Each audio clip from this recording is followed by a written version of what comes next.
Et on revient en Alsace à présent pour une nouvelle série, Un lieu des histoires.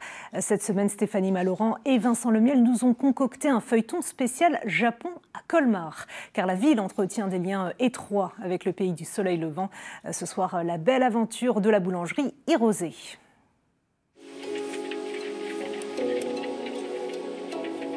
La ville de Colmar entretient des liens forts avec le Japon et c'est bien l'objet de cette nouvelle série Un lieu des histoires. Pour le premier épisode, nous nous rendons dans une boulangerie en plein centre-ville. La boulangerie Hirose, ici il y a des baguettes bien françaises mais c'est un japonais, Naoto Hirose, qui les confectionne.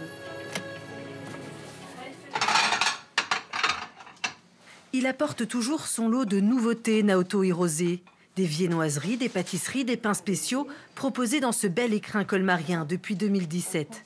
Ça, c'est de Rouge Bordeaux. Je veux bien goûter celui-là, je ne connais pas. C'est plus nouveau. Partout du demande, normalement, ça va commencer. C'est vrai? Ouais. Waouh. Bonne dégustation. C'est une boulangerie que j'aime beaucoup. Il y a tout qui est bon, hein. C'est des bons produits et puis il y a des petites touches japonaises que j'aime beaucoup. D'habitude, j'achète des pains fourrés à la pâte de haricots rouges aussi, des petites brioches. Voilà, j'aime beaucoup cette boulangerie. C'est ma boulangerie d'ailleurs. Une boulangerie devenue un phénomène, née il y a 10 ans à 20 minutes de Colmar. Ici, dans ce bâtiment, à Andolsheim. Aujourd'hui, une trentaine de salariés, mais à l'époque, il n'y avait que Naoto Hirose et son associé français Paul Petersen, le gestionnaire, l'homme de l'ombre. Ensemble, ils ont trouvé le bon concept. C'était développé tellement vite aussi et on a tout fait. En minuit, on a lancé la pâte et on a pétri, on a tous les deux, on a façonné.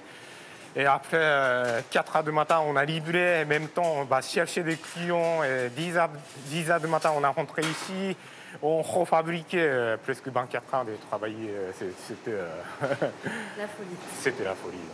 Le succès est rapide. La stratégie, livrer les professionnels de la restauration, l'hôtellerie et même des cantines scolaires et universitaires.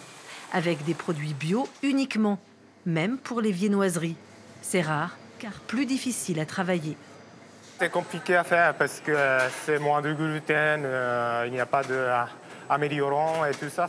Du coup, c'est très délicat, mais c'est vraiment intéressant de travailler. C'est plaisir. On a changé d'organisation depuis lundi, mais c'était très bien passé. Même aujourd'hui, mieux en mieux, quoi. Donc, merci tout le monde.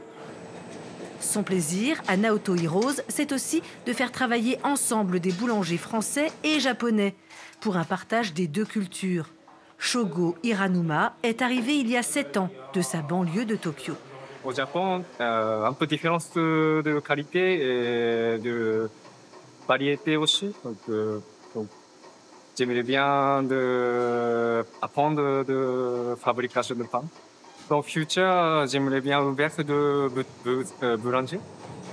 Une boulangerie au Japon, car finalement le plus dur, ça n'est pas d'apprendre à faire du pain, mais plutôt de bien maîtriser la langue de l'autre. C'est pareil pour Emma, 18 ans, qui envisage déjà un stage au pays du soleil levant. J'essaie de discuter un peu le japonais, j'essaie d'apprendre, c'est un peu compliqué. Vous sentez cette différence de culture? Oui, mais c'est un plus parce que la culture japonaise, c'est vrai qu'elle est un peu différente de la nôtre. Mais ils sont tous gentils, c'est ça que j'aime bien aussi. Tous les jours, 5000 pains partent dès 5 h du matin aux 4 coins d'Alsace chez une centaine de clients.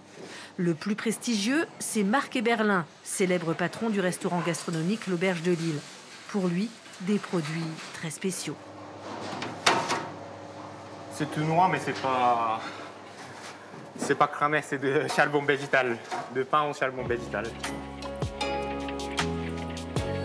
C'est dans cette belle maison Hirose que se termine ce premier épisode. Demain, nous irons dans un salon de thé japonais tenu par 2 Alsaciens. Vous connaissez bien ce salon de thé? Oui, Kitsune et Tanuki. Kitsune et Tanuki, c'est aussi au centre de Colmar. Un beau programme. À demain.